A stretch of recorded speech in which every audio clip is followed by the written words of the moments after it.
Durante 25 años, un solo hombre vivió entre las ruinas de un pueblo que ya no existía. A su alrededor, 1000 casas vacías, árboles petrificados y el silencio de un lago que un día decidió tragarse todo. Esta no es solo la historia de una inundación. Es la historia de quienes supieron lo que iba a pasar y no hicieron nada. A mediados del siglo XX, Villa Epecuén era el orgullo del turismo bonaerense. Ubicado a unos 700 kilómetros de Buenos Aires, este pequeño balneario creció alrededor de un lago salado con propiedades similares a las del Mar Muerto. Se decía que sus aguas curaban dolencias de la piel y los huesos. Hacia mediados de los 70, el pueblo recibía hasta 25.000 turistas en temporada alta, con más de 300 hoteles, balnearios y una vida social que parecía no tener techo. Epecuén era para muchos un pequeño paraíso construido sobre la orilla de un lago que, sin saberlo, ya empezaba a moverse. Pero el lago Epecuén no era un cuerpo de agua aislado. Formaba parte de un sistema de lagunas interconectadas, alimentado por lluvias y por un río que en épocas de crecida podía desbordarse. Ya en los años 60, ingenieros y técnicos habían advertido sobre la fragilidad del terraplén construido para contener el agua. Los informes hablaban de un sistema hídrico que, ante lluvias prolongadas, podía superar la capacidad de contención. Durante casi 2 décadas, esos informes circularon entre oficinas provinciales, se archivaron, se citaron en reuniones y finalmente se olvidaron. No hubo obras de refuerzo significativas. No hubo un plan de contingencia claro. El pueblo siguió creciendo, ajeno a las señales que ya estaban escritas en papel oficial. Entre 1980 y 1985, la región atravesó un ciclo de lluvias inusualmente intenso. El nivel del lago comenzó a subir de forma sostenida. Vecinos y comerciantes empezaron a notar que el agua se acercaba a zonas que antes eran secas. Hubo reclamos, notas en diarios locales, incluso pedidos formales a las autoridades provinciales para reforzar el terraplén.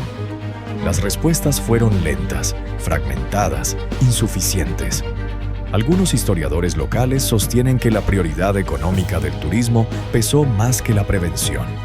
Reconocer el riesgo públicamente podía significar espantar visitantes y capital. El 10 de noviembre de 1985, el terraplén cedió. El agua entró al pueblo sin apuro, pero sin detenerse. En pocas semanas, Villa Epecuén quedó cubierta por hasta 10 metros de agua.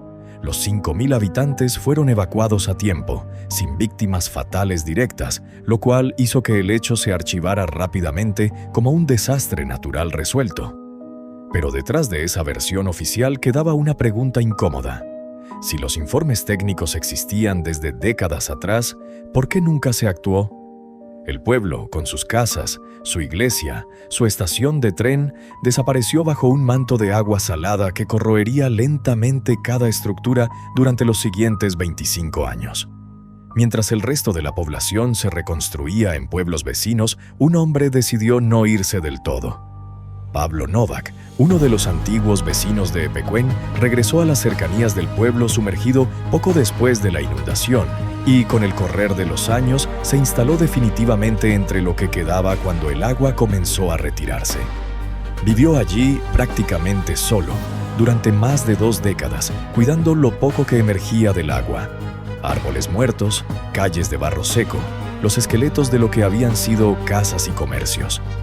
No lo hizo por nostalgia vacía. Novak sostenía que alguien debía quedarse para que el pueblo no se convirtiera solo en una nota al pie de la historia. Murió en 2016, todavía habitando ese paisaje que el resto del país prefería olvidar. A partir de 2009, el agua comenzó a retirarse de manera natural, dejando al descubierto un paisaje que parecía sacado de otra época.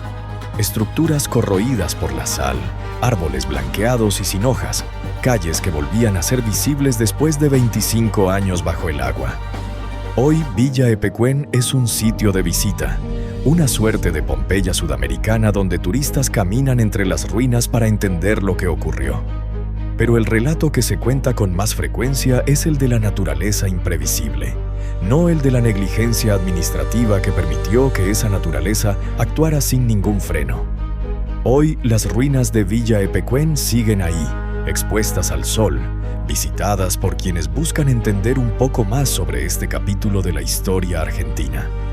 Pablo Novak ya no está para contarlo, pero el pueblo que se negó a abandonar sigue de pie, a su manera, recordándonos que algunas catástrofes empiezan mucho antes de que caiga la primera gota de agua.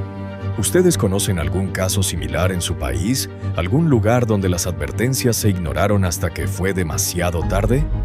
Cuéntenlo en los comentarios. Nos leemos ahí abajo, en Expediente Sur.